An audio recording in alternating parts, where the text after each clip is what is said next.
عبد الله آتاني الكتاب وجعلني نبيا.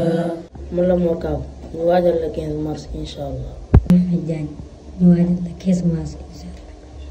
man la Mouhamed Naar ñu waajal le 15 mars incha allah. man la Khadim Ndiaye le 15 mars incha allah. man la Mor Ndour ñu waajal le 15 mars incha allah.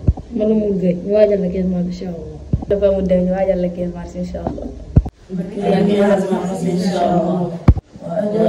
وجعلني مباركا أينما كنت وأوصاني بالصلاة والزكاة ما دمت حيا وبرا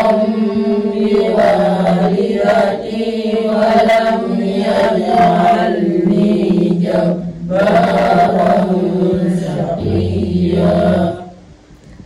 والسلام علي يوم ولدت ويوم أموت ويوم أبعث حيا.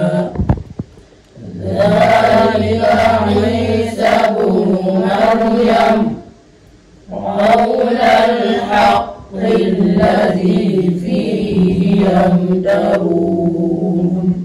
صدق الله العظيم.